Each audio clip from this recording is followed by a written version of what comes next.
Bon, alors je suis ravi de revenir ici après une longue interruption due au Covid. Et donc on va reprendre le cours où on l'avait laissé. La dernière fois, j'ai mentionné différents problèmes, deux en fait essentiellement, pour cette question qui nous intéresse ici, de comprendre des fonctions d'un très grand nombre de variables aléatoires, et avec deux grandes sources d'exemples, qui étaient d'un côté les Hamiltoniens de la physique des milieux désordonnés, les vers de spin, et de l'autre les fonctions qui venaient de l'inférence statistique en grande dimension. Alors, pour commencer à aller un peu... Donc la dernière fois, j'ai raconté ce qui pouvait se passer de façon un peu narrative, et on va revenir donc aux modèles les plus simples, donc qu'on peut voir donc comme des polynômes aléatoires, ou bien comme des vers de spin sphériques. Donc, je vais regarder ces problèmes-là. Et d'abord, donc il y avait deux questions. Il y avait la question de la complexité topologique, comment ce paysage est compliqué. Puis après, il y avait la question dynamique, c'est-à-dire comment est-ce qu'on l'explore avec des dynamiques naturelles. Alors, donc je vous rappelle le vers de spin sphérique, c'est cette bête-là. Donc c'est simplement, si vous regardez bien, comme fonction de x. X est ici un point dans la sphère en dimension n, enfin la sphère est de dimension n-1. Oui, oui. Et de rayon racine de n, ça c'est juste une normalisation que les physiciens choisissent. Si vous préférez la sphère unité, prenez la sphère unité. Et vous voyez, c'est donc le polynôme homogène, simplement somme, avec des coefficients que j'appelle ici J, I1, IP.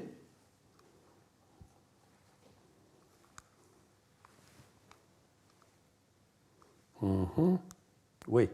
Donc ça, ce sont les coefficients. Là, c'est xi1, xi2, xip, c'est donc mon polynôme. Je fais la somme sur tous les indices. Et ces coefficients, ou ce que les physiciens appellent les constantes de couplage, ici sont choisis au hasard. Donc voilà une façon de dire choisir un polynôme au hasard. Je choisis un polynôme homogène de degré p en choisissant les coefficients au hasard. Et je les choisis au hasard de la façon la plus simple, c'est-à-dire indépendant, de même loi, gaussienne. Cette normalisation est celle qui est choisie par les physiciens, elle n'a pas beaucoup d'importance ici pour le moment. Et donc, ce Hamiltonien des vers de spin, c'est en fait donc exactement ce que j'avais appelé un polynôme homogène de degré P aléatoire. Donc là, on a déjà deux points de vue. On peut être un algébriste qui aime les polynômes. Et je vous ai dit la dernière fois que quand vous prenez un polynôme homogène de degré P sur la sphère, en fait, sa complexité la pire est calculée. C'est quelqu'un qui s'est amusé à calculer comment un polynôme pouvait être, à quel point un polynôme pouvait être compliqué. Et là, on ne prend pas le polynôme le pire, on le prend au hasard. Bon, alors, ça, c'était ce qui s'appelle les vers de spin purs. Les physiciens ont introduit une classe plus générale. Donc ça, c'était le polynôme dont je viens de parler, avec un P ici. Et maintenant, quand vous superposez ces polynômes-là avec des coefficients AP, vous faites la somme, vous appelez ça Hn. Ça, c'est la formule générale du vers de spin sphérique. Si vous le regardez sur la sphère, vous pourriez regarder le même modèle sur les sommets de l'hypercube, et ça serait le vers de spin d'Ising standard. Et bien sûr, pour que cette somme ait du sens, il faut que ces AP décroissent suffisamment vite. Alors, regardons ça comme ça, et maintenant je vais le regarder un tout petit peu autrement. Je vais regarder cet objet, au lieu de le regarder comme une superposition de polynômes, je vais le regarder comme un objet gaussien. Parce que rappelez-vous que ces objets-là, ces HNP, là, que j'ai introduits auparavant, sont des fonctions gaussiennes. D'accord ? Puisque les J, les coefficients, sont gaussiens. Alors, si vous revenez en arrière, vous voyez cet objet-là, si vous le regardez comme un objet, cet objet-là, si vous le regardez comme un objet gaussien, ben, il est centré, parce que mes J, je les ai supposés centrés, et vous pouvez vous amuser à calculer la covariance. Et après, vous connaissez complètement la loi de cet objet. Donc, effectivement, vous pouvez le faire, et voilà le calcul qui sort, qui est très très simple. La covariance de ce vers de spin en un point sigma, de la sphère et en un point sigma prime, en deux points différents, c'est en fait, oubliez la normalisation n pour le moment, c'est une fonction de ce que les physiciens appellent l'overlap, c'est-à-dire des deux configurations, c'est-à-dire ce que tout le monde sinon appellerait le produit scalaire des deux points sur la sphère, c'est-à-dire le cosinus de l'angle entre les deux points. Et donc ça, c'est un calcul très simple, et cette fonction nu, c'est en fait cette fonction-là. C'est simplement la somme des AP qui étaient ici au carré, R puissance P. Donc ça, c'est un calcul extrêmement simple. Alors bien sûr, on peut s'amuser, on normalise de telle sorte, on peut faire que nu de 1 égale 1, Et comme on verra, les principaux paramètres, c'est les dérivées de nu en 1 et la dérivée seconde de nu en 1. Alors, donc ça, c'est une description. Je suis parti de ce modèle de verre de spin. J'arrive à un processus gaussien qui a une covariance de cette forme-là. Mais là, on voit tout de suite quelque chose d'important, c'est que cette covariance ici, ce processus gaussien, sa covariance est en fait quelque chose qui ne dépend que de l'angle des deux configurations sur la sphère, et dit autrement que de leur distance. Donc c'est en fait un processus qui est gaussien défini sur la sphère, une fonction aléatoire gaussienne sur la sphère, dont la loi est isotrope. Si vous changez, vous faites une rotation, vous appliquez un élément du groupe orthogonal à la sphère, la loi va être la même. C'est en fait la propriété fondamentale de ces objets, et c'est ça qui rend les calculs qui vont suivre plus simples. Et bien entendu, pour les modèles généraux de statistiques, on n'aura pas cette invariance par isotropie, par le groupe orthogonal. Alors, de façon plus générale, vous pourriez maintenant vous poser la question suivante. Si je prends une variété riemannienne générale, pas seulement la sphère, vous pouvez prendre un processus gaussien, disons centré pour l'instant, et tel que la covariance soit une fonction de la distance. Je viens de vous donner un exemple sur la sphère. Alors bien entendu, on peut s'amuser à essayer de classifier ces choses-là, c'est des vieilles questions. Il faut bien sûr que cette fonction g de la distance soit positive définie pour que ce soit une covariance. D'accord ? Et bien sûr, dans ces cas-là, la variance, qui est la covariance de f de x avec f de x, c'est g de 0, donc c'est une constante. Et on peut supposer que cette constante est 1. Et donc on a un processus gaussien. Si vous partez d'un objet comme ça, vous avez un processus gaussien qui définit une métrique. Tout processus gaussien définit une métrique par cette quantité-là, qui est en fait topologiquement équivalente à la métrique définie initiale. Donc ça, c'est une question ancienne, de regarder les processus gaussiens sur n'importe quelle variété riemannienne. Maintenant, la question ici, c'est on est sur la sphère. Voilà.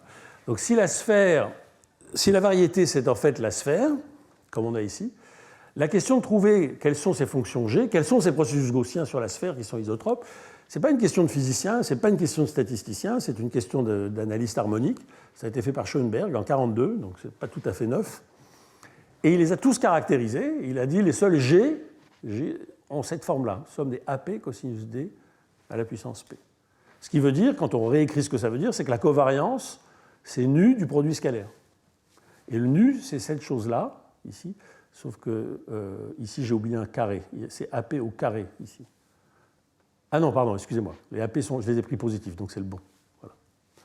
Et donc, ce que vous repérez ici, c'est que Schoenberg, l'école en fait, d'analyse harmonique, avait prévu, si on réécrit ça, nous dit qu'en fait, les modèles de verre de spin, sphériques ou pas d'ailleurs, c'est tout simplement les processus gaussiens isotropes. C'est pas plus, pas moins. Et évidemment, les physiciens, l'école autour de Parisi qui a étudié ça longuement, ne les a pas introduits comme ça. Ça a été introduit lentement par général. Ce qui est d'abord arrivé, c'est le cas P égale 2 sur le cube, puis après on s'est rendu compte que P plus général avait une autre, puis ensuite on a superposé, et donc on a ces modèles qui sont arrivés naturellement, disons organiquement en physique, mais en fait c'est tout simplement l'ensemble de tous les modèles isotropes. C'est tout ce que ça fait en fait, cette chose-là, gaussien isotrope. Alors en vérité, donc ça c'est ce que je viens de vous dire, les modèles généraux de verre de spin sont les modèles gaussiens isotropes sur la sphère. Et les modèles généraux de verre de spin, si vous les regardez sur le cube, ça sera aussi ces modèles-là. Alors ce qui est intéressant, en fait, juste une remarque, en fait, Schoenberg a classifié quelque chose de bien plus général que ça. Il a classifié des modèles isotropes comme ça. Vous avez, ici, dans cette classification, on a supposé que cette fonction G, qui définit le modèle, ne dépendait pas de la dimension. D'accord ?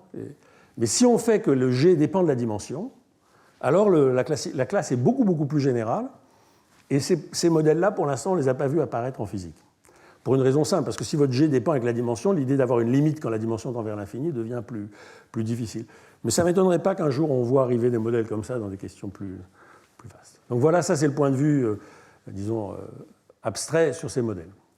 Alors, je vais vous dire maintenant ce qu'on peut faire dans ces modèles-là. La dernière fois, je vous ai raconté. Là, je vais vous faire une liste de choses. Chaque chose ici est une série de papiers. Donc, qu'est-ce qu'on peut calculer ? Rappelez-vous, on peut d'abord se poser la question de la complexité des points critiques. Donc, ici, vous prenez cette fonction aléatoire, ce verre de spin, ce hamiltonien, et vous cherchez à calculer le nombre de points critiques d'indices fixés. Donc, par exemple, le nombre de minimums locaux, et disons en dessous d'un certain niveau, ou dans une bande de niveau d'énergie. Ça peut être calculé, et ça peut être calculé au niveau anilde. Donc, rappelez-vous ce que ça veut dire. Ça veut dire qu'on peut calculer le logarithme de la moyenne de ce nombre. Ce qu'on cherche, c'est plutôt le logarithme de ce nombre, ou la moyenne du logarithme. Donc, rien ne nous garantit que ce calcul anilde est suffisant. Donc rappelez-vous, c'est ce que j'ai expliqué la dernière fois, comment on calcule ça. Ça, c'est la formule de Katz-Rice que je vous ai racontée précédemment. Et donc, je vais revenir un petit peu là-dessus après, mais en quelques mots, rappelez-vous ce que faisait la formule de Katz-Rice. Elle vous donnait ce nombre, l'espérance du nombre de points critiques, en fonction d'un déterminant, le déterminant du Hessien. Et pourquoi les choses vont être simples ici? Donc c'était ça le lien avec les matrices aléatoires.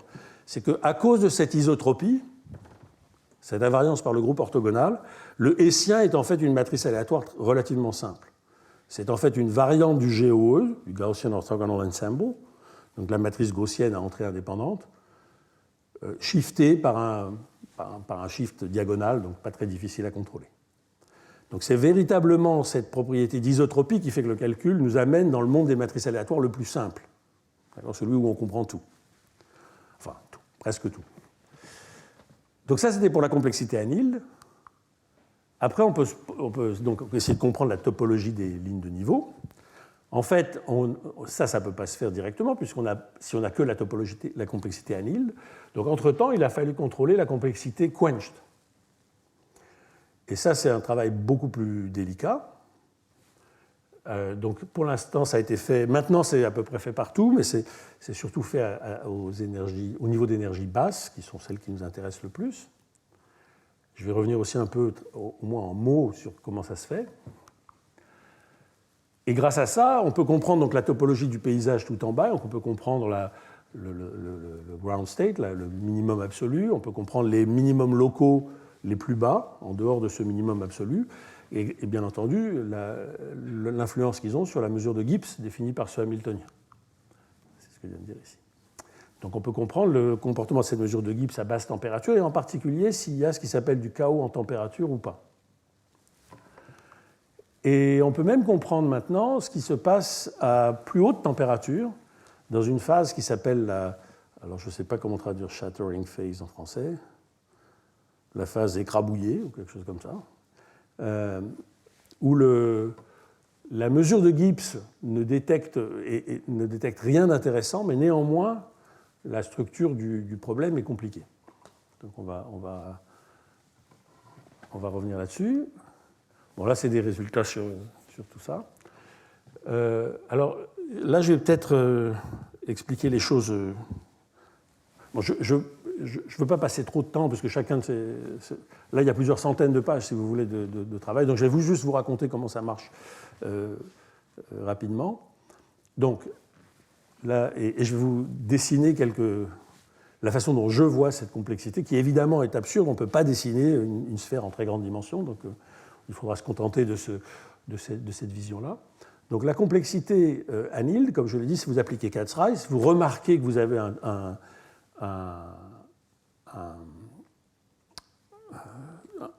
une matrice aléatoire simple, et après vous travaillez dur et vous trouvez ça. Vous pouvez la calculer. La complexité quenched, donc ça je l'ai mentionné la dernière fois, c'est ce qui a été fait par Subag, il y a maintenant ici, ensuite là, avec Ofer-Zeitouni. Donc l'idée, comment vous faites pour calculer le nombre de points critiques, disons en dessous un niveau, quand en fait la formule de Katz-Rice ne vous donne accès qu'à l'espérance du nombre de points critiques. En fait, la formule de Katz-Rice vous donne, comme je l'ai mentionné la dernière fois, accès à quelque chose de plus intéressant. Elle vous donne accès à l'espérance, elle vous donne accès à tous les moments du nombre de points critiques. Donc, en particulier, vous pouvez calculer le second moment. Et ce second moment va, si vous avez de la chance, le second moment va vous permettre de contrôler la variance. Et si la variance est faible, l'information que vous aviez auparavant sur la moyenne sera suffisante. Donc le calcul du second moment vous permet de contrôler la concentration autour de la moyenne. Et donc c'est ce que fait Subag, et c'est ce qui permet de montrer que cette complexité quenched est égale à la complexité annealed. Comme je l'ai déjà mentionné, cette question-là, c'est-à-dire de comment calculer la complexité annealed, donc ça c'est très lourd, parce que quand vous appliquez la formule de Katz-Rice pour avoir le deuxième moment, vous êtes obligé d'avoir maintenant 2 points sur la sphère, 2 Hessiens différents, qui vont être 2 GOE, mais il faut montrer qu'ils ne sont pas très corrélés. Et ça, c'est évidemment le travail. Mais il ne faut pas croire que cette chose-là marche toujours. La complexité annealed n'est pas toujours la complexité quenched. Et quand la complexité annealed n'est pas toujours... Donc là, c'est le cas, par exemple, dans un modèle de verre de spin pur à basse température, à basse énergie. Oui, c'est ça, bien sûr, c'est bien sûr asymptotique. Oui. Mais même donc, asymptotiquement, il y a des situations très faciles à voir, que je pourrais détailler, où annealed n'est pas quenched. Alors là, en fait, on ne sait pas faire. D'accord ? Donc, je vous dirai ce qu'on peut essayer de faire, ce que la physique fait, mais mathématiquement, rigoureusement, si quelqu'un a envie de faire avancer ce sujet, ça, c'est une question vraiment importante. D'accord ?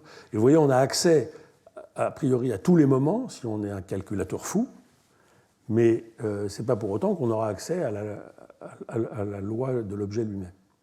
Donc c'est vraiment un problème qui coince. Et comme je l'expliquais, il ne faut pas nécessairement aller chercher très très loin pour trouver des exemples qui sont comme ça.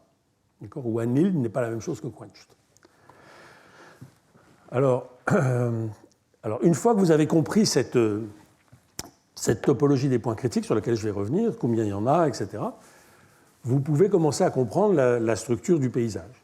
D'accord ? Et donc le minimum absolu et les minimums locaux, et le comportement de la mesure de Gibbs, qui est quand même un travail un peu plus lourd. Et alors je vais maintenant donc essayer de passer. Alors on m'a appris comment faire.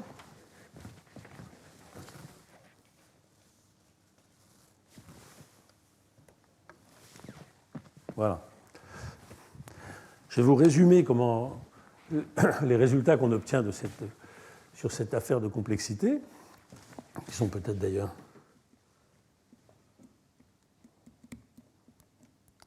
Voilà. Peut-être je n'aurais pas dit tout de suite, excusez-moi. Je vous donne ici l'exemple de ce qu'on fait comme calcul dans le cas du verre de spin pur. Donc j'appelle crit KPB, c'est le nombre de points critiques d'indice K. Donc si vous cherchez les minimums locaux, pensez K égale 0. Pour le verre de spin pur, ou le polynôme de degré P, si vous voulez, avec des valeurs dans un ensemble B, ici normalisé par n. Et la formule est écrite ici, elle est assez remarquable. Il faut travailler un peu à partir de la formule de Katz-Rice pour la voir. Cette espérance du nombre de points critiques, donc d'indice K et de valeurs comprises dans B, s'écrit comme, à part une constante ici qui est explicite, comme l'espérance sous la loi du GOE, c'est-à-dire d'une matrice aléatoire de taille n, de cette quantité-là, exponentielle moins n, lambda k carré, indicatrice de lambda k dans un ensemble qui dépend de B. Et ici, j'ai appelé lambda 0, lambda 1, lambda n moins 1, les valeurs propres de mon GOE. Je les ai normalisées, je les ai numérotées comme ça, ce qui est relativement bizarre. Normalement, on fait de lambda 1 à lambda n, parce que je voulais que l'indice corresponde. Donc quand vous calculez le nombre de minimums locaux, c'est-à-dire k égale 0, vous êtes en train en fait de regarder la première valeur propre. D'accord ? Quand vous regardez ceux d'indice 1, vous regardez la deuxième valeur propre, etc. Bien, et donc vous voyez, c'est une formule absolument remarquable, parce c'est une égalité entre deux mondes différents, ici ce monde de la géométrie aléatoire, ici le monde des matrices, et c'est une égalité qui est vraie pour tout P, pour tout K, pour tout N, pour tout B, il n'y a pas d'approximation. D'accord ? C'est une égalité, une identité. D'accord ? Et ici, vous avez l'objet qui vous intéresse, et là, vous avez quelque chose sur les matrices aléatoires. Mais une fois que vous êtes de ce côté-là, vous êtes en bonne forme pour travailler, parce que maintenant, vous voyez que ce que vous avez besoin de comprendre, c'est le comportement de la kème valeur propre d'un GOE. Donc en particulier, quand vous voulez calculer le nombre de minimums locaux, vous avez besoin de comprendre le bord du GOE, de façon assez précise, parce que vous voyez ici, vous avez un exponentiel n fois quelque chose. Donc il faut comprendre un peu plus précisément que de savoir juste quelle est la limite de la première valeur propre. Mais tout ça, ça a été fait. On a des principes de grande déviation qui ont été prouvés il y a longtemps par Amir Dembo, Alice Guillonnet et moi, où on comprend très très précisément tout ça. Donc on peut ensuite l'appliquer simplement. Alors, quand les vers de spin sont plus compliqués, la formule est un peu plus générale, je passe dessus. C'est une formule de la même nature. L'espérance ou le GE d'une fonction, après on intègre, mais c'est formellement du même genre. Et avec tout ça, et en utilisant ces principes de grande déviation dont j'ai parlé un peu, on obtient la complexité anile, c'est-à-dire la limite de 1 sur n log du nombre moyen de points critiques d'indices fixés avec des valeurs données d'une façon variationnelle. Et je ne vais pas vous écrire ici quel est ce principe variationnel, mais on l'a de façon tout à fait variationnelle. Et le modèle est caché dans nu ici. Rappelez-vous, nu est le modèle. Donc si vous avez un p spin, ce nu, c'est juste nu de r égale à r puissance p. Donc avec tout ça, vous pouvez calculer la complexité anile. Voilà. Alors, une fois que vous avez... Donc, ça, c'est la complexité anile. Et comment vous calculez la complexité quench? Je vous ai expliqué. Vous calculez le deuxième moment. Il se trouve que dans les cas des vers de spin purs, vous obtenez la même information que dans le cas anile. Et grâce à ça, on peut avoir des informations précises sur la mesure de Gibbs. Et ça nous donne en fait une image vraiment géométrique que je vais décrire rapidement de ce qui s'appelle la One-Step Replica Symmetry Breaking, 1 RSB, phase. Et en fait, cette description est beaucoup plus précise même que celle donnée par les physiciens initialement, par la description de Parisi. Et en particulier, ça dit qu'il n'y a pas de chaos en température. D'accord? Donc je vais vous dessiner tout ça. Alors ça peut être fait pour des modèles non purs, des mélanges, mais c'est plus compliqué, évidemment. Et bien plus doit être encore fait pour ça. Et en particulier, il y a des cas qu'on ne peut absolument pas couvrir à cause de ce que j'ai dit auparavant, c'est-à-dire les cas qui sont de full replica symmetry breaking. Dans ceux-là, et ça existe dans le cas sphérique, dans ceux-là, le calcul que je viens de dire, c'est-à-dire que le calcul anile et le calcul quench ne seront pas les mêmes. Et donc, il n'y a pas moyen de faire les choses comme ça. Il faut être un peu plus inventif. Voilà. OK. Donc ça, c'était la description de tout ça. Si vous voulez comprendre un cas difficile, si vous avez envie de travailler, je vous ai déjà dit ça, voilà, vous prenez ça, vous prenez un mélange de degrés P égale 3 et P égale 16. Et c'est censé exhiber une phase full RSB au milieu. Vous faites moitié-moitié de degré 3 et degré 16. C'est un objet... Le polynôme de degré 3 aléatoire est relativement simple, c'est 1 RSB. Le polynôme de degré 16 est relativement simple, et le mélange des deux est pour l'instant inaccessible. Voilà. Alors, maintenant, voilà ce que ça... Je vais raconter un tout petit peu plus en détail. Alors, bon, comment c'était là. Donc, qu'est-ce qu'on fait quand mettons-nous dans le cas du verre de spin pur. Quelle est l'image qui sort? C'est la suivante. Si vous regardez cette fonction de complexité, donc la limite du 1 sur n log du nombre de points critiques d'indices suivant l'indice et les valeurs, vous obtenez un graphe qui a cette forme-là.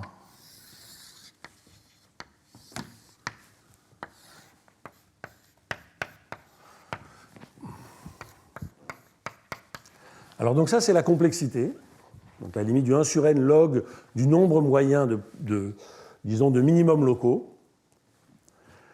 Et donc vous voyez que cette complexité à gauche d'une certaine valeur, ça c'est la valeur, et donc c'est le nombre de points critiques, le nombre de minimums locaux sous une valeur E. Donc si vous avez E ici, ça vous donne le nombre de points critiques, limite de 1 sur n log du nombre de points critiques sous cette valeur-là.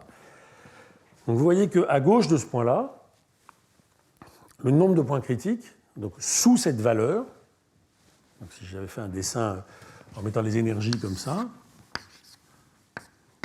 en fait avec les normalisations telles qu'on les avait, c'est ceci.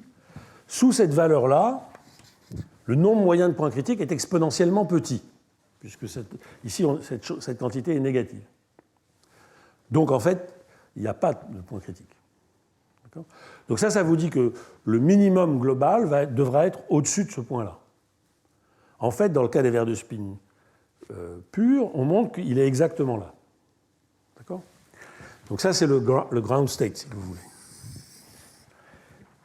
Et ensuite, dès que vous dépassez ce niveau-là, si vous êtes un peu au-dessus, ici, vous voyez que cette quantité-là est positive, ce qui veut dire qu'il y a un nombre exponentiellement grand, en moyenne, de points critiques. Donc les résultats de Subag montrent que, effectivement, le calcul Anhild et le calcul Quench sont le même. Et donc ici, à une hauteur ici, vous avez un nombre exponentiellement grand de points critiques. Quand vous arrivez à cette quantité-là, à celui-ci, vous voyez que la quantité ici est constante. Ça, je vous rappelle, c'était quelque chose de cumulatif, c'était le nombre de points critiques en dessous d'un niveau. Donc ça veut dire qu'au-dessus de cette valeur-là, il n'y a plus de minimums locaux. Donc tous les minimums... Bon, je vais le mettre ici plutôt, parce que ça, c'est un peu trop haut, j'ai besoin de plus de place. Donc tous les minimums locaux, il y en a un nombre exponentiellement grand, et ils sont tous en valeur ici. Alors c'est remarquable parce que la valeur moyenne de notre polynôme, c'est 0. Si vous regardez la taille des fluctuations, les fluctuations sont de taille racine de n. Donc les valeurs typiques sont autour de 0 à une distance racine de n. Donc là, on est dans des valeurs extrêmement atypiques, très profondes. Donc si vous pensez à ce paysage, il est intéressant parce que les minimums locaux sont tous extrêmement bas. D'accord ? Donc du point de vue de l'optimisation, déjà, alors comment il faut les voir ? Alors, bien entendu, ça ne veut pas dire qu'ici, vous n'avez pas d'autres points critiques. D'accord ? Donc, par exemple, ici, si vous regardez, là, je vous trace la courbe du nombre de points critiques d'indice 1. Alors, elle est comme ça. Ce qui veut dire que vous n'avez pas de points... Le fond du paysage n'est fait que de minimums locaux. Tous les points critiques d'indice 1, ils sont au-dessus de ça. Et ainsi de suite. Vous auriez les points critiques d'indice 2, etc. Et donc ça vous dit en particulier que quand vous prenez deux minimums locaux qui sont profonds, si vous voulez passer de l'un à l'autre en passant par un point sel, il va falloir monter beaucoup. Donc ça risque d'être lent. La dynamique va être très lente. Mais maintenant, ça c'était pour les points critiques d'indice fixés. Vous pouvez aussi vous amuser à regarder les points critiques d'indice divergents. On est en dimension n, donc on peut avoir un point critique d'indice n sur 2, ou racine de n. Alors ceux-là sont aussi très concentrés. Tous les points critiques d'indice, disons c fois n, sont essentiellement à la même altitude. Les points critiques d'indice n sur 3. Alors quand vous prenez un point typique, il va être autour de 0. Et les points critiques ici typiques, ils vont avoir un indice n sur 2. Ce qui veut dire que vous aurez la moitié des directions qui descendent et la moitié des directions qui montent. Et plus vous descendez, là, ça sera peut-être n sur 3. Moins vous avez de directions qui descendent, bien sûr. Mais vous en avez toujours un nombre exponentiellement grand. Donc c'est un paysage vraiment, vraiment compliqué. Et quand vous arrivez en dessous d'ici, vous n'avez plus que des points critiques d'indice fini. D'accord ? Donc regardons maintenant ce qu'on comprend sur les minimums. Alors on peut savoir où est le minimum le plus profond, il est pratiquement ici, à cette hauteur-là. Mais en fait, si vous regardez la valeur des fonds des puits, la valeur des énergies sur ces points critiques, ces minimums locaux les plus profonds, on peut décrire le processus, c'est un processus de Poisson qui est bien compris. Et donc il faut voir le fond comme étant fait comme ça de puits. Vous en avez évidemment à toutes les profondeurs ici, parce que vous avez des minimums locaux jusqu'ici. Vous avez un nombre exponentiellement grand. Donc si bien sûr je pouvais dessiner la sphère en grande dimension, vous avez un nombre exponentiellement grand de puits comme ça. Évidemment, ce dessin est absurde. Okay ? Et vous avez peut-être le plus profond, appelons-le 1, le deuxième plus profond.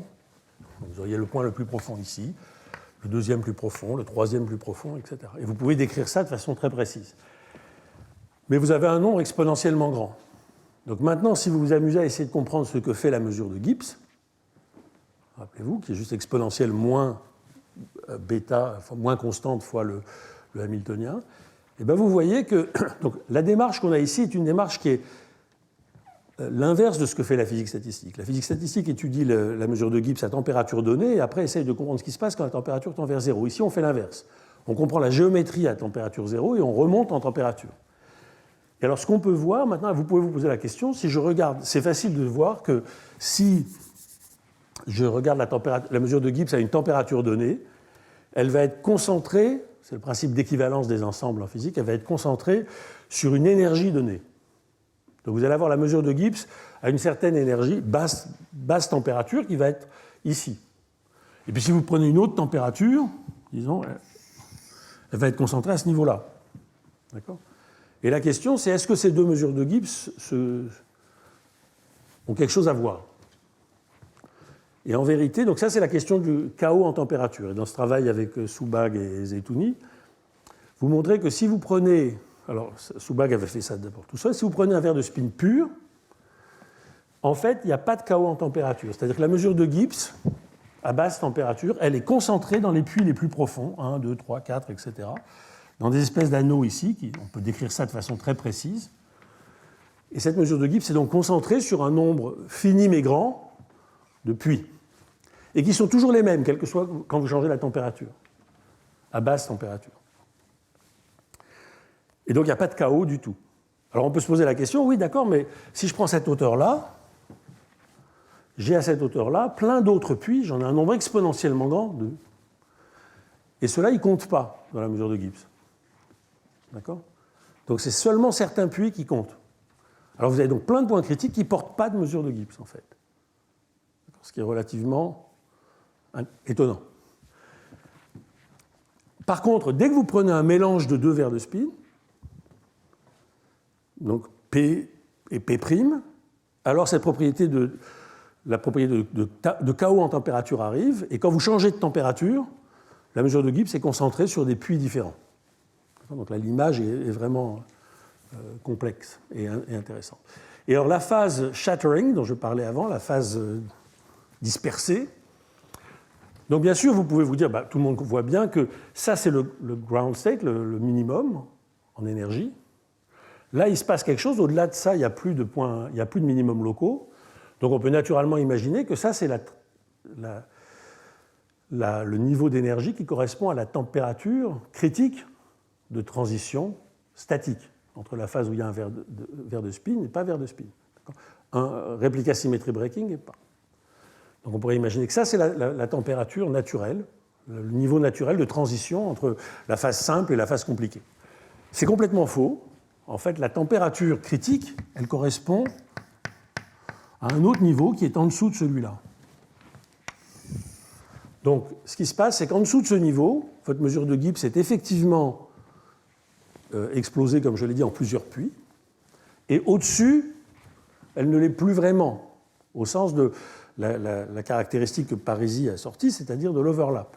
Si vous prenez la loi de l'overlap, vous prenez deux répliques différentes, deux points suivant la mesure de Gibbs, en fait, quand vous êtes en dessous de ce niveau-là, la distance entre ces deux puits va être, le produit scalaire, disons, l'angle va être, le produit scalaire va être 0 ou un nombre fixe. Suivant que vos deux points, vous les ayez pris dans le même puits ou dans deux puits différents, c'est juste ça la transition.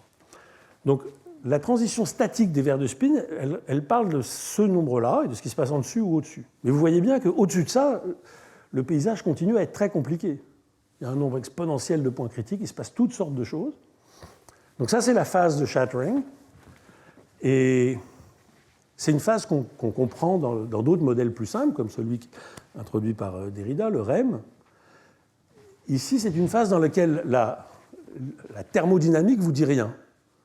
Mais néanmoins, la mesure de Gibbs, c'est quand même shattered, explosée. D'accord ? Qu'est-ce qui se passe ? C'est que la mesure de Gibbs est explosée en un nombre exponentiellement grand de morceaux exponentiellement petits. D'accord ?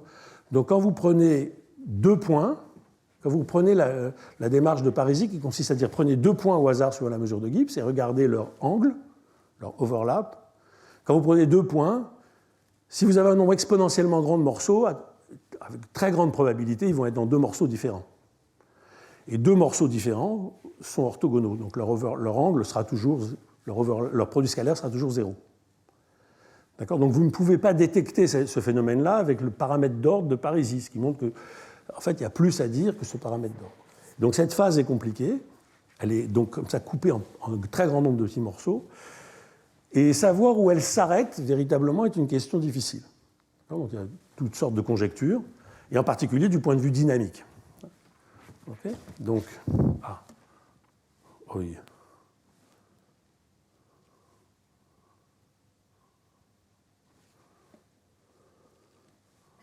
Cool. Alors maintenant, revenons à... Voilà.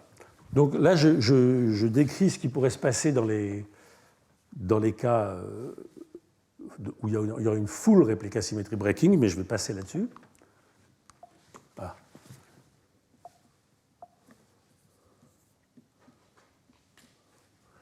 Et donc on va parler de dynamique maintenant un tout petit peu. Je vous ai vaguement raconté comment était ce paysage et sa complexité. Alors, quelles sont les dynamiques naturelles, puisqu'on est en physique ici ? Bien sûr, si j'avais des spins discrets, je ferais des dynamiques de Glauber, Metropolis. Ici, j'ai des spins continus, puisque je suis sur la sphère, donc je vais faire Langevin. Langevin, c'est juste ça. Donc, vous regardez l'évolution en temps d'un spin, dxt, ça sera dwt, w étant un mouvement brownien, c'est un bruit blanc si vous divisez par dt, moins bêta, gradient du hamiltonien, dt. Donc, c'est la dynamique de gradient avec un peu de bruit. Et ça, c'est une dynamique évidemment réversible pour votre mesure de Gibbs. Et évidemment, le gradient ici, c'est le gradient sphérique, on est sur la sphère. OK, donc. Alors en fait, ce qui est intéressant, c'est quand on regarde ces dynamiques de Langevin, évidemment, leur temps de mélange, la mesure, ces dynamiques sont réversibles par rapport à la mesure de Gibbs. Donc elles convergent évidemment vers la mesure de Gibbs. La question, c'est en combien de temps ? Et ce temps est en fait exponentiellement grand à basse température et fini à haute température. Donc, dans la phase vitreuse, évidemment, c'est très très lent. Donc, ça a été fait de façon très générale dans des papiers relativement récents, alors que c'est une question tout à fait naturelle. Les gens ne regardaient pas trop la question directement ces questions de temps très long, il n'y a pas si longtemps. Dans ces échelles de temps très longues, ce qui se passe, c'est qu'il arrive ce qu'on appelle du vieillissement. D'accord ?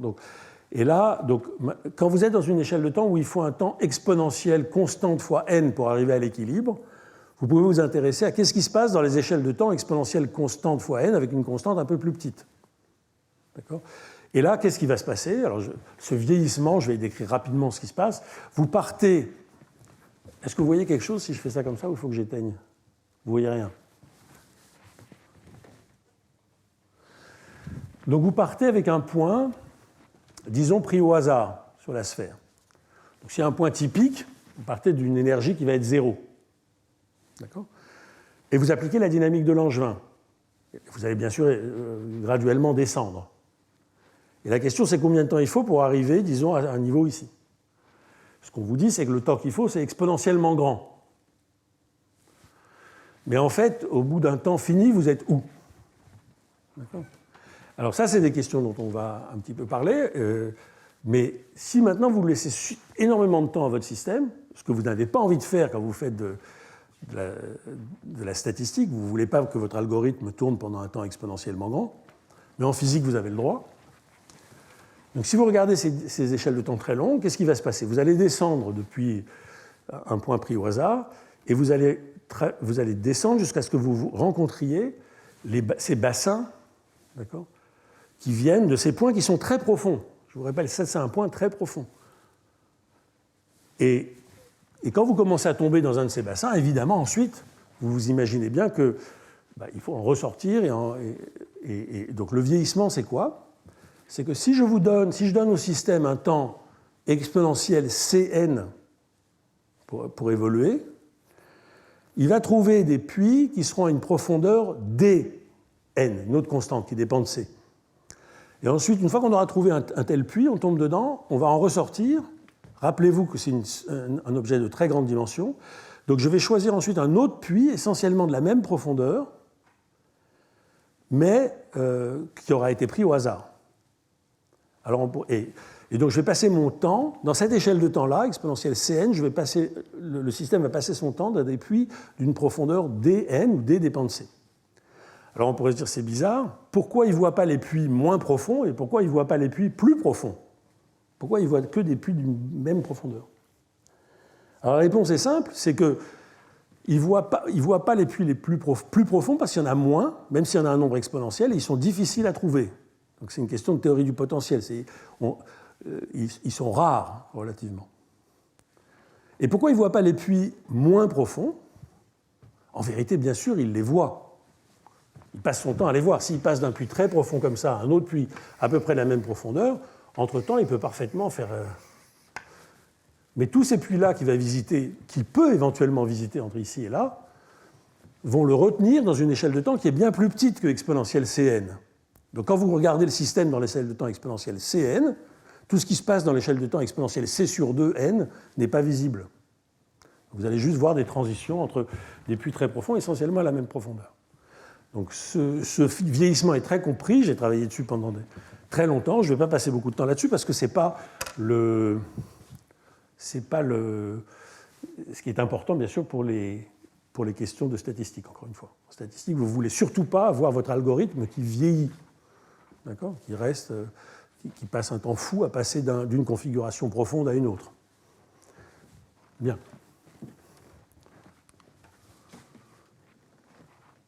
Alors, c'est ce que j'explique. Là, la configuration reste coincée dans des puits profonds pendant des temps exponentiellement grands, qui sont du même ordre que le temps qu'il a fallu pour trouver ce puits. Et ensuite, le mouvement entre ces puits, c'est bien compris, c'est ce qui s'appelle, ce que j'ai fini par appeler le fractional kinetics, les cinétiques fractionnaires, et le vieillissement suit une loi totalement universelle qui s'appelle la loi de l'arcsinus. Une vieille loi bien connue en probabilité depuis le XVIIIe siècle. Alors tout ça, c'est bien connu dans une quantité de modèles, j'en ai raconté quelques-uns ici. De façon intéressante, ça a été, pour le modèle du verre de spin sphérique, ça peut être fait avec... Il y a des dynamiques simples qui s'appellent les dynamiques de Bouchot, Jean-Philippe Bouchot, avec lesquelles on peut le faire, mais avec les dynamiques naturelles de Langevin, ce n'était pas fait. Et c'est toujours pas fait, mais pourtant c'est alors, juste par fatigue probablement, parce que c'est cette question-là qui est à l'origine de la question de complexité topologique. À un moment, on s'est dit il faut comprendre le paysage. Donc on a compris le paysage, mais on est parti faire d'autres choses, donc c'est en fait toujours pas fait. Pour le verre de spin, le Ising P-spin, c'est un problème vraiment sérieux et difficile, ça a été fait pour des dynamiques simples, et récemment, ça commence à avancer par Véronique Guérard et Irgi Tcherny pour des dynamiques plus compliquées, plus profondes. Alors, la littérature physique initiale ne regardait pas ces échelles de temps extrêmement longues. La littérature initiale, qui était donc par exemple Sampolinsky-Zipelius, ou je n'ai pas écrit ici, Crisanti, Horner, ou Cugliandolo et Kourchan, regardez les dynamiques en temps fini. C'est-à-dire on fait d'abord tendre n vers l'infini et après le temps vers l'infini. On ne regarde pas les temps qui dépendent de n. Donc d'un certain point de vue, ça, ce sont des dynamiques en temps court. D'accord ? Et ça a été étudié mathématiquement, par exemple, depuis les années 90 par Alice Guillonnet et moi et d'autres, et plus récemment, en fait, par Amir Dembo et Eyal Lubezki-Ofer-Zeitouni. Et l'idée, c'est que ce que les physiciens faisaient, c'est qu'ils avaient introduit des fonctions à 2 temps, au lieu d'avoir des fonctions à 1 temps, pour suivre cette dynamique. Et cette idée était cruciale. Les fonctions à 2 temps qu'ils regardaient, c'était C de t et t plus s. C'est la corrélation entre l'état du système à l'instant t et à un instant t plus s, un instant ultérieur. Et après, sinon, une autre fonction qui s'appelle la fonction réponse. Et en choisissant bien ces 2 fonctions à 2 temps, les physiciens donc obtenaient, et ça a été ensuite prouvé mathématiquement, des équations dynamiques fermées. Donc tout le monde est content, on a une équation fermée dont on peut étudier le comportement. Sauf que ces équations, elles sont extrêmement compliquées. Elles sont intégraux différentiels non linéaires, pénibles, non triviales. Et le comportement, l'étude du comportement en grand temps, en temps long, de ces dynamiques de Cugliandolo-Kourchan, en fait, tombe sur un problème que même en physique, on n'est pas sûr de savoir comment résoudre. Donc, ce n'est pas du tout clair. Alors, voilà ce que la physique croit. ce que moi je ne suis pas sûr de croire, c'est que quand vous démarrez, vous démarrez d'un point pris au hasard. Alors, il faut bien noter une chose, les physiciens appellent ces dynamiques, le temps qu'ils regardent ici, l'appellent le temps de relaxation, ça concerne toujours un objet un peu différent de ce que les matheux regardent. En maths, quand on regarde le mixing time, on regarde en général on regarde la configuration la pire possible. D'accord ? Alors qu'eux regardent une configuration où on part d'un point pris au hasard, c'est-à-dire un point tiré sur la température infinie. Donc, si vous prenez un point pris au hasard, vous démarrez d'ici, et si vous croyez la physique, vous, en temps fini mais grand, vous vous approchez de ce niveau-là, le threshold state, comme l'état de seuil. Je vous rappelle quelle est la signification de ce niveau-là, c'est le dernier niveau au-dessus duquel il n'y a plus de point critique d'indice fini.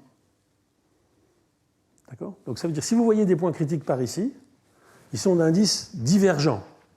Donc si vous y pensez un peu en termes dynamiques, c'est plutôt une bonne nouvelle. Quand vous approchez d'un point critique, s'il a un indice qui est n sur 3, ben, une direction sur 3 vous permet de descendre. Donc pour descendre, c'est plutôt une bonne nouvelle.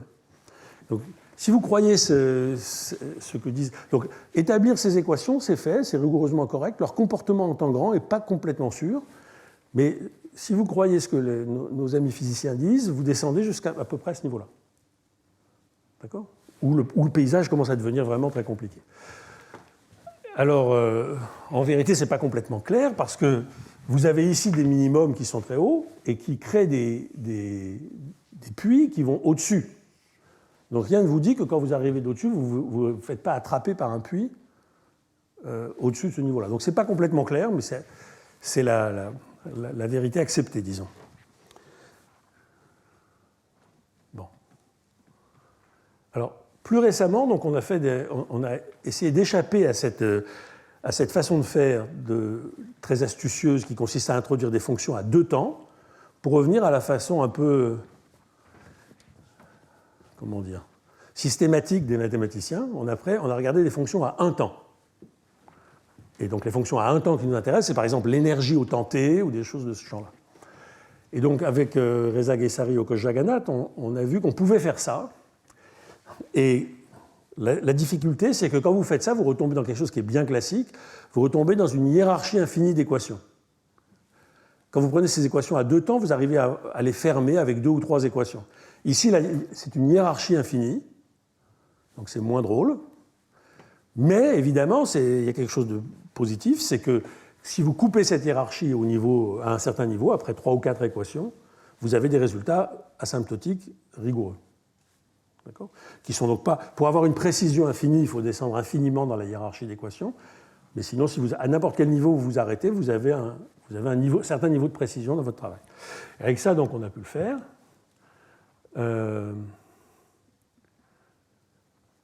Et donc, on peut prouver, en fait, effectivement, avec ces choses-là, à quelle vitesse on descend et des choses de ce genre-là. Bon. Une chose qui est très, très importante, alors là, maintenant, après toute cette histoire sur les verres de spin, je reviens sur les deux questions fondamentales dont on était parti. Il y a deux problèmes. La complexité topologique, d'un côté, et l'entropie de l'autre. D'accord ? Pour l'instant, je vous ai parlé de la complexité topologique, comment elle peut bloquer votre système. Mais là, ce qu'on voit, quand on analyse les choses comme ça, c'est qu'on arrive, par exemple, à introduire, on peut suivre comme paramètre la norme du gradient de l'énergie. Et on s'aperçoit que dans ces échelles de temps-là, cette norme ne s'approche pas de zéro. Ce qui veut dire que dans cette phase de descente, le système part d'ici et va relativement profond, alors peut-être ici ou peut-être un peu au-dessus, en ne voyant aucun point critique. Parce que si on s'approche d'un point critique, la norme du gradient sera zéro, ou proche de zéro. Donc ça veut dire que cette phase de descente, quand on part d'ici, quand on descend là, il y a énormément de points critiques ici, d'accord, qui ne sont pas d'indice fini, mais il y en a une quantité exponentielle. Le paysage est très compliqué. Néanmoins, on ne s'en approche pas.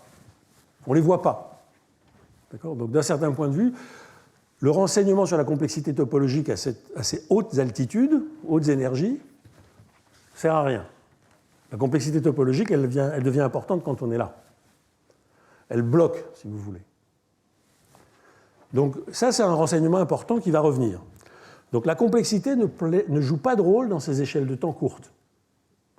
Et si vous vous rappelez de ce qui se passe pour les statistiques, normalement, on se met dans des situations où les choses sont censées un peu marcher en temps court.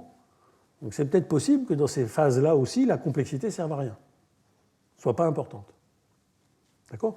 Il y a énormément de points critiques, énormément de vallées compliquées, mais cette fois-ci, l'entropie vous aide. Parce que ces vallées, elles sont dures à trouver, simplement. D'accord ? Oui ?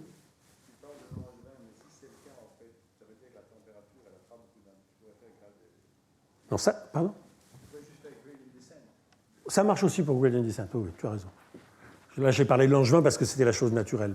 Mais après, on a étudié gradient descent, stochastic gradient descent, et c'est des choses différentes, mais à la fin, c'est pareil. OK. Alors maintenant, donc là, je vous ai raconté aussi vite que j'ai pu cette longue littérature sur les vers de spin, et je vais maintenant passer au premier exemple un peu sérieux, mais qui est encore très simple, qui vient du côté statistique. Oui ? Vous pouvez juste dire rapidement qu'est-ce que c'est que le matching problem ? Ah, non, rapidement, non. Après, voilà, si vous voulez bien, ça serait... D'accord. Enfin, je peux le dire en quelques mots. Voilà. C'est de votre faute, hein, vous me... Donc ce qu'on fait de façon brillante, en fait, Cogliandolo, Kourchan, Crisanti, Horner, c'est d'écrire ces équations qui sont rigoureuses, et ensuite de trouver des solutions qui ont une certaine forme, en temps grand. Donc ils écrivent des familles de solutions qui seraient asymptotiques en temps grand. Et le matching problem, c'est en fait le simple problème de dire si je pars à l'instant zéro de quelque chose, laquelle de ces solutions je vais trouver. C'est match, ce qui se passe en temps fini, et ces choses-là. Et en fait, on se rend compte que c'est un puits sans fond de difficulté, là. En fait. Pardon ? On ne sait pas le faire, en fait. Rigoureusement, on ne sait pas le faire. Et c'est pas seulement rigoureusement. Chaque fois qu'on discute de choses comme ça, de temps en temps, évidemment, les mathématiciens sont ceux qui empêchent de rire, mais de s'amuser, de voir des choses intéressantes. Mais là, en l'occurrence, les physiciens sont d'accord. Ils ne savent pas le faire non plus, en fait. Donc, ce n'est pas une question juste parce que les méthodes mathématiques sont moins puissantes. Alors, maintenant, je vais vous parler donc... Après avoir parlé de ce modèle-là, je vais vous parler d'un modèle très simple de statistique, qui est un modèle dur, qui a priori n'a rien à voir avec ce qu'on vient de dire, et vous allez voir qu'en fait, c'est très relié. Donc c'est un problème de régression, si vous voulez, mais donc la régression linéaire, vous la connaissez bien, vous avez un vecteur inconnu, et vous en observez une certaine quantité d'échantillons de bruité. Donc vous observez ce vecteur avec un petit bruit, disons pour simplifier, un petit bruit gaussien. Et la régression qu'on apprend en statistique en première année, c'est comment retrouver ce vecteur à partir des observations. D'accord ? Mais là, je pose la même question, mais au lieu de dire que l'objet que je cherche est un vecteur, je dis que c'est un tenseur. Donc j'ai un p-tenseur en n variables, et je vais simplifier en supposant que ce tenseur est de rang 1. La chose que je cherche est la plus triviale possible de tous les tenseurs, c'est un tenseur de rang 1. Donc c'est un p-tenseur de rang 1, ça veut dire qu'il a une forme d'un vecteur v à la puissance p tensorielle. D'accord ? Ça, c'est l'objet inconnu pour moi, c'est le paramètre inconnu. Ce que j'observe, c'est cette suite de tenseurs, TI, I entre 1 et M, disons, qui est le tenseur inconnu plus des tenseurs aléatoires, du bruit. Donc ces ZI sont... Donc ça, c'est un vecteur inconnu, disons unitaire. Je peux bien sûr le fixer unitaire juste en changeant le lambda sur la sphère. Et les ZI sont maintenant des tenseurs aléatoires, IID, du bruit. Et je veux j'observe tous ces TI, je veux comprendre V. Problème de statistique de base.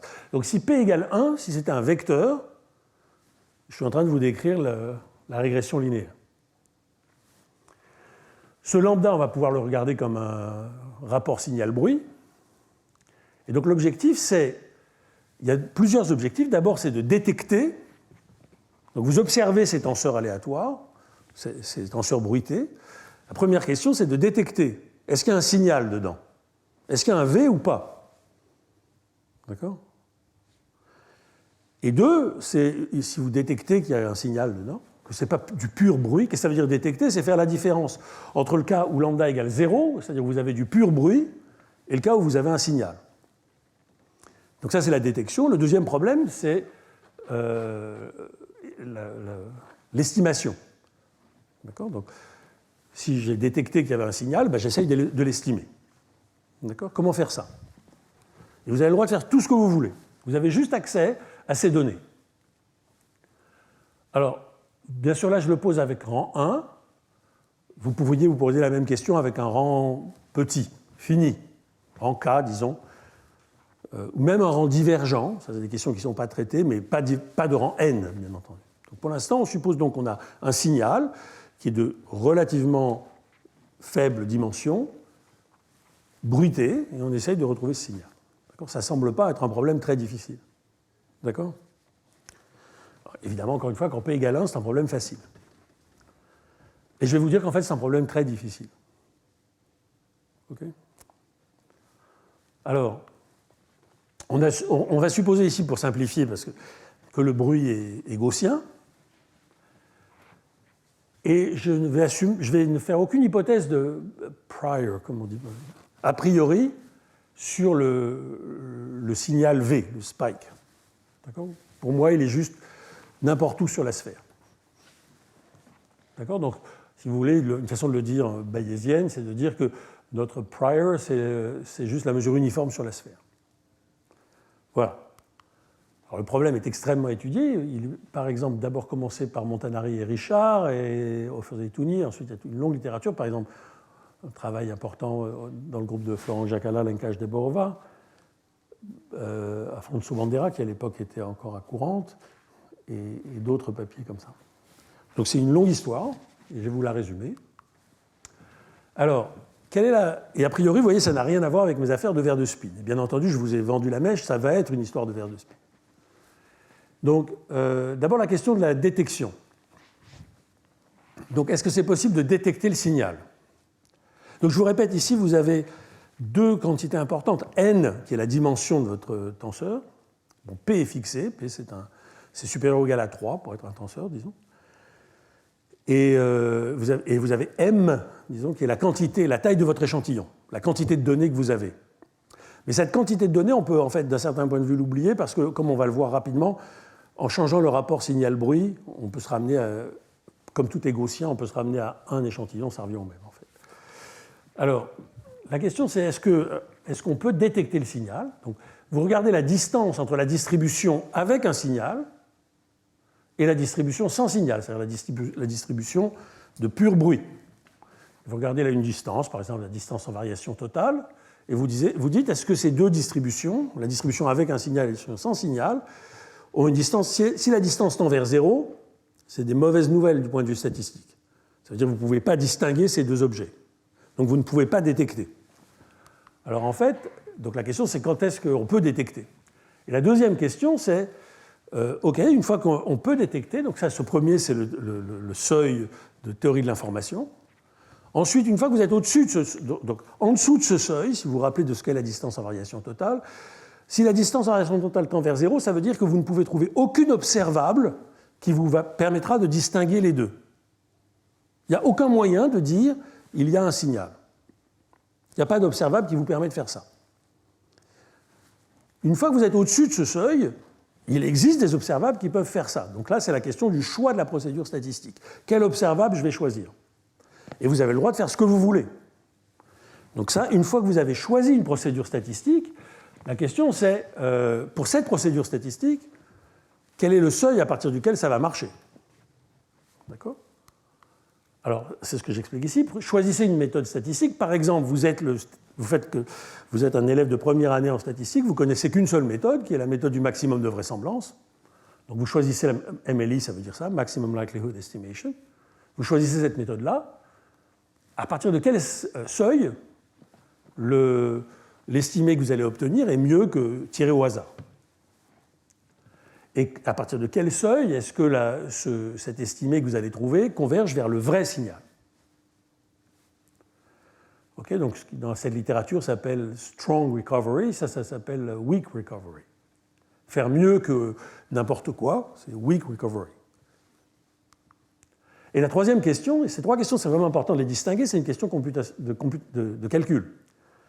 Une fois que vous savez qu'au-dessus de ce seuil, par exemple, vous faites du MLE, du maximum de vraisemblance, vous savez que le maximum de vraisemblance va être, par exemple, très corrélé avec votre signal. Mais encore faut-il que vous soyez capable de trouver le maximum de vraisemblance. Comment est-ce que vous trouvez le maximum dans une variété comme la sphère de très grande dimension? Donc vous le faites algorithmiquement. Vous suivez une méthode de gradient, par exemple. Et donc là, c'est à partir de quel moment ce calcul va marcher. Donc ces trois seuils qui, a priori, peuvent être différents. D'accord? Alors, donc ici, ça veut dire quoi? C'est-à-dire, une fois que vous avez choisi votre méthode statistique, vous choisissez un algorithme, par exemple descente de gradient ou descente de gradient stochastique, et à partir de quel moment vous rattrapez le signal, bien entendu, dans des échelles de temps courtes. Comme je disais tout à l'heure, vous ne voulez pas laisser à votre système, comme dans les verres de spin, le temps de vieillir, un temps exponentiel. Vous voulez une échelle de temps raisonnable. Donc voilà, donc avec un problème aussi simple que celui-là, on va voir qu'en fait ces trois seuils sont différents. Pas complètement, je vais vous expliquer ça. Donc la première question, le seuil de détection. Alors, il y a un tel seuil, en normalisant, je ne veux pas rentrer dans les détails de la normalisation, mais disons qu'on est tout normalisé de telle sorte que ce seuil soit 1. D'accord? En dessous de ce seuil, donc, les distributions avec ou sans signal sont indistinguables. Et au-dessus, leur distance est positive, donc il y a moyen de les distinguer. Donc ça existe. Question 2. Alors par exemple, si vous êtes donc le statisticien naïf dont je parlais tout à l'heure, vous êtes au-dessus de ce seuil que j'ai normalisé à 1, et vous vous dites, je fais un maximum de vraisemblance. Ben, vous avez de la chance, parce qu'il se trouve que le seuil statistique pour le maximum de vraisemblance, c'est égal au seuil de théorie de l'information. Ça, c'est un mystère. Ce qui n'est pas un mystère, c'est que ce seuil-là soit au-dessus de ça. Le seuil statistique va marcher que s'il n'y a pas d'objection de théorie de l'information. Que ce soit les mêmes, c'est-à-dire qu'en fait, une procédure aussi bébête que le maximum de vraisemblance soit optimale, c'est pas du tout trivial, ça. D'accord ? Ça veut pas dire qu'en fait, le seuil est très indépendant des distances. Tu as raison, ce seuil-là ne dépend pas beaucoup des distances, mais il y a des procédures statistiques relativement naturelles qui sont avec un seuil au-dessus. Donc il faut être un peu prudent. C'est-à-dire la traduction après la procédure statistique choisit quelque chose, il faut vérifier qu'elle est bien contrôlée, quoi. Enfin, en tout cas, donc ici, on a de la chance. C'est-à-dire le statisticien naïf a de la chance. Voilà. Et donc maintenant, la question, c'est donc ce que je viens de vous dire, c'est-à-dire que la méthode plain vanilla, la méthode la plus triviale, marche dès qu'il y a quelque chose qui marche. Alors, cette question 2 ici, donc comprendre statistiquement quand ça marche, c'est là que mon histoire de complexité topologique joue un rôle. D'accord ? C'est-à-dire que alors, passons une minute à réexpliquer ça. Si vous faites du maximum de vraisemblance, vous introduisez une fonction aléatoire, qui est le log de la vraisemblance, qui est aléatoire parce qu'elle est aléatoire à cause des données, de ce que j'ai appelé les ZI, le bruit de mes tenseurs. Vous avez cette fonction aléatoire, et vous posez la question, quelle est la forme du paysage? Et quand le seuil est alors on va en parler, quand le seuil est suffisamment élevé, au-dessus de 1, là, avec ma normalisation, ben vous vous rendez compte qu'effectivement, le minimum absolu, comme on parlait tout à l'heure des verres de spin, le minimum absolu de cette fonction va être corrélé avec le signal, avec le V que vous cherchez à estimer. D'accord ? Donc ça, il faut travailler sur... C'est là que sert l'approche complexité. D'accord ? Que je ne vous raconte pas en détail, mais elle est là. Et après, donc, si vous voulez voir ça, il y a des travaux avec Andrea Montanari, Sangmei et Mirai Mika. Ça, c'est mathématique, je vais en reparler peut-être un peu. Et puis des travaux plus à un niveau physique avec Valentina Ross, Giulio Biroli et Chiara Camarotta. Évidemment, ce papier-là va beaucoup plus loin, mais il il est moins rigoureux. Alors, maintenant, troisième question. OK, donc il suffit de trouver le maximum de vraisemblance. Donc la question computation, calcul. Et là arrive ce qui s'appelle le gap. Il y a un très gros gap qu'on va voir. Tout à l'heure, il n'y avait pas de gap, mais là, il y en a un. Si vous prenez les algorithmes d'optimisation les plus naturels, donc vous avez cette fonction qui est la vraisemblance, et vous cherchez à la minimiser. Si vous prenez les algorithmes d'optimisation naturels, que ce soit Langevin, descente de gradient, stochastic gradient descent, et d'autres, approximate message passing par exemple, eh ben, ça ne marche, ça ne se corrèle avec le signal en temps relativement court que quand le rapport signal-bruit est très grand, plus grand que ça. D'accord ? N puissance P-2 sur 2. Donc vous voyez que quand P égale 2, si vous avez une matrice, ça va, c'est encore un nombre fini, N puissance 0. Mais dès que vous avez un tenseur, P supérieur ou égal à 3, ce nombre-là diverge. D'accord ? Donc ça vous dit qu'il vous faut énormément de signal pour pouvoir le détecter en temps court. Alors, énormément de signal, ça peut vouloir dire, en fait, énormément de données, votre échantillon qui soit très grand, en fait. Okay ? Et donc ça, c'est étonnant, parce que ça veut dire que dans ce gap, le gap entre 1 et n, disons que P égale 3, entre 1 et n puissance 1,5, d'accord ? Vous savez que le maximum de vraisemblance trouve le signal, mais vous ne pouvez pas le trouver. D'accord ? Parce que le temps qu'il faut parce qu'en fait, la raison est simple, c'est que si vous faites tourner votre algorithme de gradient ou de Langevin pour le trouver, vous allez vous retrouver dans un paysage comme ça, il faut un temps exponentiellement grand pour aller au fond. Donc si vous voulez y aller en temps court, personne ne veut laisser sa machine tourner un temps exponentiel, et bien ça ne marche qu'avec un très grand trou comme ça. Donc ça, c'est des mauvaises nouvelles. D'accord ? Bon, alors on peut essayer d'améliorer. On se dit, mais entre 0 et n puissance 1,5, disons qu'en P égale 3, entre 1 et n puissance 1,5, il se passe peut-être des choses. Alors effectivement, donc ça c'est le gap, computational statistical gap, le gap entre calcul et statistique. Et alors il est vrai pour beaucoup d'autres algorithmes locaux. Là, je vous rappelle que les algorithmes dont je parle, ce sont les algorithmes naturels que n'importe quel statisticien va utiliser. Bon, alors on peut s'amuser à prendre des algorithmes, on peut se dire c'est juste parce qu'on a pris des algorithmes idiots et on peut travailler plus dur. Alors il y a des algorithmes moins naïfs, et tous ces algorithmes moins naïfs s'arrêtent à n puissance P-2 sur 4, donc ils marchent mieux, n puissance 1 quart. Tous. Il n'y a aucune raison qu'ils s'arrêtent tous au même endroit. Personne ne connaît un algorithme qui marche en dessous de ça. D'accord ? Alors voilà les exemples d'algorithmes.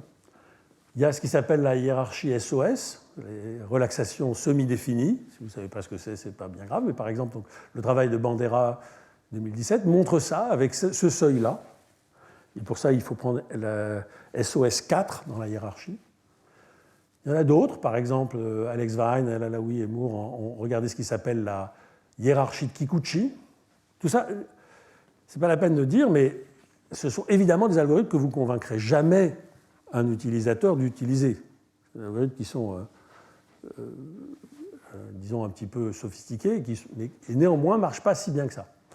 Il y en a d'autres, celle qu'on avait, donc la méthode de gradient répliquée. Alors répliquée, ça veut dire, vous faites des méthodes de gradient, mais vous faites plein de particules à la fois qui descendent et qui se parlent pour essayer de trouver les minimums. Ça aussi, ça s'arrête là. Et après, il y a l'algorithme qui avait été initialement introduit par Montanari et Richard et qui vient d'être étudié cette année avec deux frères, deux collègues, Wang et Wang, qui est le tensor unfolding. Alors, je vais vous raconter ce que c'est le tensor unfolding. C'est juste pour vous montrer que c'est des algorithmes qui peuvent être très différents. Pourquoi ces algorithmes-là s'arrêtent tous à ce seuil-là? Mystère. Alors, quel est le tensor unfolding? C'est si vous... Oui. Le tensor unfolding, c'est vous avez on parle d'un tenseur ici, d'accord, un tenseur P. Donc si P égale 3, c'est une boîte en 3 dimensions de chiffres, de nombres. Ben, vous pouvez toujours prendre un objet comme ça et le déplier, unfold, en une très longue matrice. D'accord? Parce que si vous avez quelque chose qui est en 3D, ben, chaque tranche c'est une matrice. Vous prenez toutes ces matrices, vous les mettez en long. D'accord? Ça vous fait une très très longue matrice. Maintenant, cette matrice, vous pouvez prendre cette matrice-là et la multiplier par sa transposée, calculer ses valeurs propres, c'est-à-dire calculer les valeurs singulières de cette matrice. D'accord ? Et vous vous dites, il y a la situation où il n'y a pas de signal, ça serait du pur bruit, et puis il y a des situations où il y a du signal, et ça devrait se voir dans les valeurs singulières de cet objet-là. D'accord ? Alors c'est le cas, c'est une transition qui est bien connue maintenant, qui s'appelle, en matrice aléatoire, qui s'appelle la transition BBP, qui vous dit que quand vous avez une matrice aléatoire, et si vous lui ajoutez du signal, il y a un moment où ça se voit. Ça semble raisonnable, et un moment en dessous duquel ça ne se voit pas. Donc quand vous appliquez cette transition BBP, pour Bayes, Benarous, Péché, à cet objet, vous travaillez dur, vous faites marcher la chose, et vous vous rendez compte que vous tombez exactement sur le même signal, sur le même blocage, si vous voulez, n puissance 1 quart pour p égale 3. D'accord ? Entre 1 et n puissance 1 quart pour p égale 3, personne ne sait. Et pourquoi ça... Il n'y a pas de vraie raison. Oui ? Est-ce que tu peux commenter un petit peu sur le coût de ces algorithmes? Parce que le temps, toujours, quand tu fais gradient descent, tu dois évaluer un gradient par temps. Oui. Par exemple, répliquer le gradient descent, si tu as un nombre de répliques qui est du même ordre. Non, tu as raison, bien sûr. Donc c'est pour ça qu'on a aussi regardé ce qui se passait quand on faisait stochastic gradient descent, où on fait, tu vois, online stochastic gradient descent. Là, c'est le minimum en termes de coût. Tu fais, et les constantes de temps sont les mêmes, essentiellement. Il se passe toujours la même chose. D'accord ? Donc ça ne change pas. Ici, bien sûr, du point de vue algorithmique, le dernier, le tensor unfolding, est très très simple. Parce que tu vois, tu prends prendre un tenseur, en faire une grande matrice, calculer les valeurs singulières, c'est très très simple. Mais en fait, ça ne marche pas mieux. Ça s'arrête au même endroit. D'accord ? Alors, il y a en ce moment des gens qui travaillent dur pour essayer de battre ce seuil. D'accord ? Qui, comme je vous dis, n'est pas vraiment expliqué encore. Alors, je dis, personne ne peut le battre, mais il y a des gens qui travaillent, pas moi. Alors, je vais vous raconter donc comment ça marche. Quel est le lien? Là, je vous ai raconté ce qui se passe, et quel est le lien avec tout ce que j'ai raconté auparavant? Donc, je vais parler du maximum likelihood, du maximum de vraisemblance. L'estimateur, c'est obtenu en faisant quoi? On prend la vraisemblance, donc la densité de ma loi gaussienne de tenseur. Comme c'est une loi gaussienne, il y a une exponentielle, je prends log, je prends la log vraisemblance, et ce dont on s'aperçoit, c'est que c'est cet objet-là. Je vais chercher le maximum de cet objet sans le signe moins. Comme je vous ai parlé que de minimum, je mets un signe moins, et on cherche le minimum de ça. D'accord ? Donc, faites-moi confiance, si vous regardez ce qu'est le maximum de vraisemblance, le problème arrive à ce problème-là. Vous avez ces TI, qui, je vous rappelle, sont ces tenseurs aléatoires. Vous les évaluez en un point U de la sphère, et vous avez ce TI scalaire U tenseur P. Vous faites la somme de ça, M, c'est votre nombre de données, et vous cherchez le minimum de cette fonction-là. Cette fonction-là est donc une fonction aléatoire, puisque les TI sont aléatoires, d'un très grand nombre de variables, puisque U est sur la sphère de dimension n. Bon, et donc quand vous développez cet objet, puisque T, rappelez-vous, c'était lambda V à la puissance P plus des objets aléatoires, quand vous développez, ça devient ça. Le TI devient lambda VU puissance P plus les objets aléatoires qui étaient les Z fois ça. Alors maintenant, regarde, donc voilà l'objet en question. Et qu'est-ce que c'est cet objet? C'est encore un polynôme aléatoire, homogène. Oubliez le terme avec un signal, quand lambda égale 0, qu'est-ce que c'est que ça? C'est le verre de spin sphérique. D'accord? C'est exactement un polynôme homogène avec des coefficients aléatoires. D'accord? Donc le verre de spin sphérique est caché là. C'est en fait la vraisemblance ou la log vraisemblance de ce modèle-là. Et vous avez le terme de signal en plus. Donc maintenant, vous avez la différence avec le verre de spin sphérique, c'est qu'on a un polynôme pris au hasard auquel on a rajouté un polynôme de toutes les variables, auquel on a rajouté juste ce polynôme très simple, VU puissance P. Imaginez que V, qui est ce vecteur inconnu, ce soit juste le premier vecteur de base, E1. Donc ça, c'est juste lambda U1 puissance P. Donc c'est un polynôme très très simple auquel vous ajoutez un polynôme aléatoire. Et la question, c'est est-ce que vous êtes capable de détecter l'existence de ce terme-là? Et est-ce que vous êtes capable de trouver le vecteur V? D'accord? Alors, donc bien sûr, ici, si je change mon M en 1 en changeant le rapport signal-bruit, en le multipliant par racine de M, je peux faire cette hypothèse-là. Donc, je vais supposer que V égale E1, le premier vecteur. Par invariance de la distribution, je peux évidemment faire ça. Et j'obtiens ici voilà le polynôme à minimiser. Donc ça, bien sûr, c'est un verre de spin, comme je viens de le dire. Et sinon, maintenant, la question... Donc, on sait que le ver de spin est un objet très compliqué. Et quand je rajoute ce signal, cet objet-là, celui-là, est-ce que ça simplifie la fonction? D'accord? Donc, imaginez que vous ayez une fonction très compliquée, qui a plein de trous. Mais vous la mettez maintenant dans une fonction très simple de ce style-là. D'accord? Évidemment, si la pente que vous rajoutez ici est très, très, très, très forte, vous allez tuer la complexité de toutes ces autres choses, parce que tous ces trous vont se mettre à être déséquilibrés par la pente et vous allez détruire la complexité topologique, ça semble naturel, sauf tout à fait vers le fond. Donc c'est naturel d'imaginer qu'il y a une transition de phase. Quand vous augmentez le lambda, il y a un moment où le lambda est très très grand, l'objet va être beaucoup plus simple. D'accord? Oui, sauf que ce n'est pas vrai, ce que je viens de vous dire.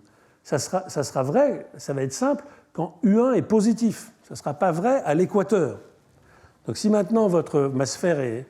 La sphère, encore une fois, en très grande dimension est ici, si j'ai mis mon V au pôle nord de la sphère, ce qui va se passer dans l'hémisphère nord ou sud risque d'être simple si lambda est grand, parce que le U1 ici sera non nul.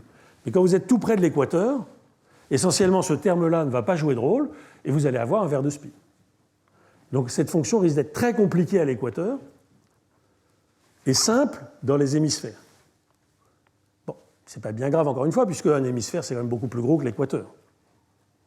Sauf que non, évidemment. En très grande dimension, l'équateur est beaucoup, beaucoup plus gros que les deux hémisphères. L'hémisphère a une masse exponentiellement petite par rapport à celle de l'équateur. Donc en fait, cette grosse complexité qui reste à l'équateur est un vrai problème. D'accord? Ok, donc tout ça, c'est ce qui... Derrière donc on veut comprendre maintenant si le minimum global est associé, est dans l'hémisphère ou est à l'équateur, en fait. Et donc elle a... Alors, comment vous faites? Vous regardez Katz-Rice. De nouveau, dans votre Katz-Rice, vous avez une invariance par rotation, sauf dans la direction de l'axe. Et donc, vous avez maintenant votre matrice aléatoire, le hessien qui arrive dans Katz-Rice, c'est une perturbation de rang 1 d'un GOE. Donc, il faut comprendre comment marchent ces perturbations de rang 1 d'un GOE. C'est la fameuse transition BBP. Et donc, quand vous utilisez cette littérature sur la transition BBP, vous faites marcher tout ça. En particulier un travail de Mylène Maïda, il y a longtemps maintenant, qui donne les grandes déviations pour cette plus grande valeur propre. Et avec tout ça, vous calculez la complexité. Et donc, comme je vous le disais, près de l'équateur, cette fonction ressemble à un ver de spin. Donc elle est très compliquée. Quand on est au-dessus du signal du IT threshold, vous avez un anneau de points critiques qui apparaissent dans l'hémisphère, donc ils sont informatifs. Et dans cet anneau, le nombre de points critiques est sous-exponentiel. Il peut être comme n puissance 18, ou exponentielle racine de n, mais pas exponentielle n. Et puis, quand ce rapport signal-bruit grandit, cet anneau converge vers le signal, le pôle nord, et donc votre estimateur du maximum de vraisemblance converge, et vous avez ce qui s'appelle strong recovery. Et le nombre de points critiques dans cette région informative, on peut le calculer très précisément. Et quand lambda tend vers l'infini, ce nombre de points critiques devient trivial. Il y a un seuil au-dessus duquel, dans la partie informative, dans l'hémisphère, le nombre de points critiques est 1. Vous avez juste un minimum. Donc là, c'est comme je vous disais tout à l'heure, si vous poussez très fort avec le signal, ça va devenir très simple. Mais la complexité à l'équateur, vous ne pouvez pas la tuer. Elle est toujours là. D'accord ? Voilà. Donc ça, cette trivialisation topologique, comme on l'a appelé, c'est un travail relativement récent, qui montre qu'effectivement, à un moment, une fois que vous avez échappé à l'équateur, à sa complexité et à son entropie, une fois que vous faites mieux qu'aléatoirement, les choses deviennent simples. Ce qui, bien sûr, est l'expérience de beaucoup de gens à qui vous allez parler dans l'industrie. Ils vont vous dire, mais non, ça n'existe pas, toutes ces difficultés. Oui, parce que quand ça marche quand le lambda est suffisamment grand, c'est-à-dire quand votre nombre de données est suffisamment grand. Et là, effectivement, vous ne voyez pas les difficultés. Bon. Alors, donc le vrai problème, c'est d'échapper à l'équateur, à ce ver de spin qui est caché dans l'équateur. Voilà. Alors, notez bien que si vous aviez ce qui s'appelle un warm start, donc, si vous aviez une information a priori, d'accord, sans savoir où est le pôle Nord, si vous pouviez démarrer à l'intérieur de l'hémisphère, alors là, le problème devient simple. Là, il n'y a plus ce gap. D'accord ?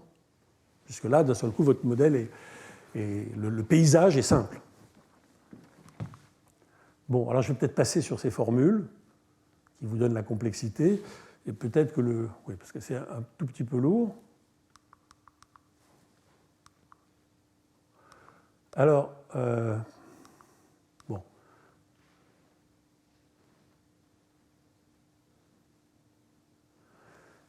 Il y a quelque chose de... Beaucoup de gens font l'erreur suivante. Quand on regarde la complexité, il y a en fait un seuil qui apparaît, que j'appelle ici lambda 1, qui est en dessous du seuil de la théorie de l'information, dans lequel vous voyez apparaître des points critiques corrélés avec le signal. Donc on se dit, donc ce seuil lambda 1, ça veut dire qu'on peut faire quelque chose. Si on arrive à attraper l'un de ces points critiques, on a gagné. Mais sauf que on ne peut pas les attraper. D'accord ? Parce que le minimum global n'est pas là. D'accord ? Si vous faites tourner votre algorithme et vous lui dites trouvez les minimums, et même s'il trouve un minimum local, vous ne pouvez pas savoir lequel est le bon. La seule façon, c'est de dire je cherche le minimum global. Et le minimum global reste à l'équateur. Donc c'est un truc qui est un petit peu ennuyeux, c'est qu'il y a vraiment un moment où en fait on a l'impression que le problème est résolu, mais il ne l'est pas. La seule façon de se dire que ces minimums locaux ont une valeur pour le problème, c'est de savoir en fait déjà où est le signal. D'accord ? Et donc évidemment vous ne savez pas. Voilà. Alors donc la vraie question, maintenant je ne vais peut-être pas rentrer là-dedans, donc la vraie question c'est, donc ça je viens de vous décrire la complexité. Et la vraie question maintenant, c'est que je vous ai dit qu'il y avait un seuil qui était n puissance p-2 sur 2 pour descente de gradient, Langevin ou stochastic gradient descent. Et donc on a ce seuil-là. D'accord ? Et donc la vraie question, c'est pourquoi on a ce seuil-là ? Pourquoi il faut tellement de signal-to-noise ratio ? Alors que à ce stade-là, il faut bien comprendre une chose. Quand l'algorithme commence à marcher au-dessus de ce seuil, vous avez toujours des points critiques en grand nombre autour de l'équateur, mais le paysage dans l'hémisphère devient totalement trivial. Votre minimum global, il est extrêmement près du minimum du signal, et le paysage est totalement sans intérêt, topologiquement trivial dans cet endroit-là. D'accord ? Donc en fait, évidemment, pourquoi on ne voit pas cette question de difficulté topologique ? C'est qu'il faut tellement de signal pour échapper à l'entropie, à la médiocrité, que quand on l'a fait, la topologie a disparu. Donc, en fait, ce seuil-là, il est lié au fait que c'est difficile d'échapper à l'équateur. Alors, pourquoi c'est difficile ? Rappelez-vous comment était la fonction. Elle avait la forme U1 puissance P plus un polynôme aléatoire.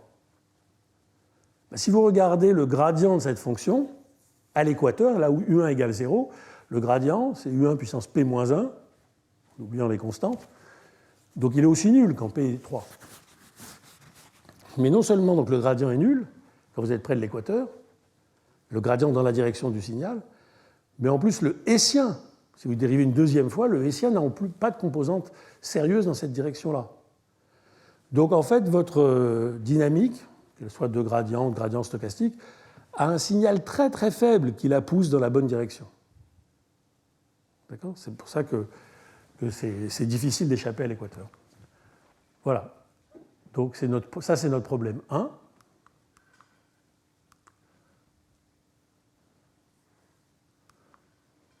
Bon, je ne vais pas passer plus de temps là-dessus. Alors, ce que je voulais juste dire peut-être maintenant, c'est que, donc, qu'est-ce qui se passe quand vous avez un signal plus faible ? Vous partez de l'équateur, vous cherchez à aller au pôle Nord, mais vous n'avez pas assez de signal pour y aller en temps court, donc vous commencez à vous promener autour de l'équateur, et rappelez-vous, autour de l'équateur, le paysage, c'est un verre de spin. Donc il est plein de trous et de bosses. Et donc quand vous vous promenez dans cet endroit-là, vous tombez dans les trous, et bien sûr qu'un jour ou l'autre, vous allez en échapper et atteindre le pôle Nord. Mais le temps de sortir des trous, comme je vous l'ai expliqué tout à l'heure, avec une dynamique de verre de spin, c'est un temps exponentiellement long. Donc votre algorithme est mort, en fait. C'est ça qui se passe. Donc vous voyez, là, la complexité topologique, je disais tout à l'heure, elle ne sert à rien. Effectivement, dans la phase informative, dans l'hémisphère, la complexité ne fait aucun problème. Mais par contre, la complexité sert de réfutation. Le côté très torturé du paysage fait que si vous n'avez pas assez de signal, vous tombez dans le trou et vous êtes mort. Si vous avez assez de signal, vous pouvez montrer que vous ne vous approchez jamais d'un point critique. Donc là, si vous êtes un observateur naïf qui voit un système qui marche, vous ne vous approchez jamais d'un point de critique. Donc vous vous dites, tous ces gens qui nous disent qu'il y a des tas de points critiques nous racontent des blagues, parce qu'on ne les voit pas. D'accord ? Et si vous avez un signal moins fort, vous tombez dans un trou, et là vous les voyez, les points critiques, vous êtes coincé dedans. Voilà. Donc je vais peut-être arrêter là. Bon. Je vais peut-être pas. Donc là maintenant, ce que je vais faire la prochaine fois, je vais peut-être arrêter maintenant parce que ça fait beaucoup. Là, ce que je viens de vous raconter, c'était un problème de rank 1, d'estimation de rang 1. D'accord ? Et j'ai choisi ce problème de tenseur PCA, Principal Component Analysis, analyse en composante principale. J'ai choisi ça parce que lui tombait évidemment très près du modèle de verre de spin. D'accord ? Donc on peut comprendre à partir du modèle de verre de spin, on a cette invariance par isotropie à part ce spike et cette transition BBP.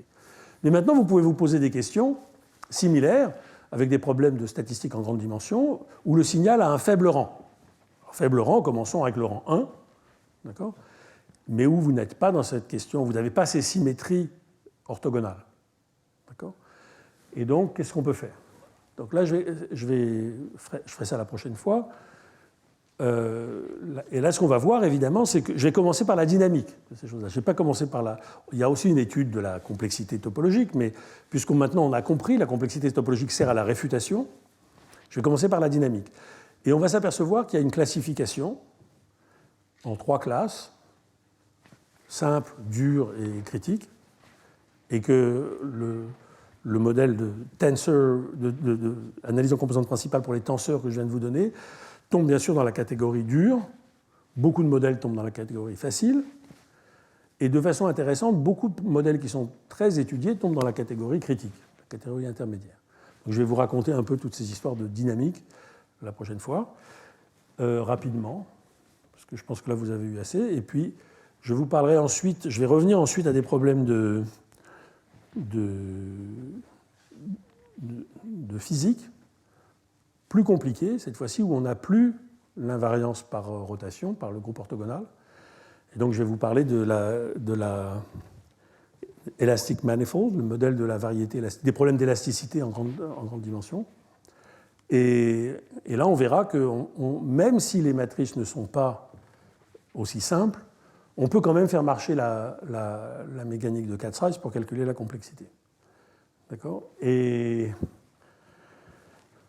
ce qui donne de l'espoir pour calculer ces choses-là pour des problèmes de statistiques plus compliqués que ceux dont je vous parle maintenant. Et je terminerai probablement ensuite avec une étude plus récente de la descente de gradient stochastique. Parce que pour l'instant, tout ce que je vous dis, c'est que vous fassiez, à part si vous faites ces algorithmes un peu fancy, quand vous faites les algorithmes standards, que vous fassiez gradient descent, enfin descente de gradient stochastique, Langevin, tout ça, ça fait la même chose, parce qu'ils subissent la même difficulté. Et en fait, néanmoins, si vous parlez à quelqu'un qui travaille dans le sujet, il va toujours vous dire que non, on ne fait que de la descente de gradient stochastique. Ça marche mieux. Et donc, je vais essayer de raconter tout ça. Donc, les algorithmes de descente de gradient stochastique sont bien compris en dimension finie. Mais ce qui se passe en dimension divergente est très remarquable. On vient de se rendre compte qu'il y a des choses très étonnantes et riches qui se passent. C'est un domaine très actif. On n'est pas du tout les seuls à travailler là-dessus. Et donc je vous raconterai ce qu'on comprend sur des modèles relativement simples, mais où on verra des systèmes dynamiques avec 256 points critiques, enfin des choses, des paysages vraiment étonnants, alors que les modèles ont l'air simples. Vraiment. Donc je vous raconterai ça dans la dernière séance. Voilà. Donc s'il y a des questions, je les prends volontiers.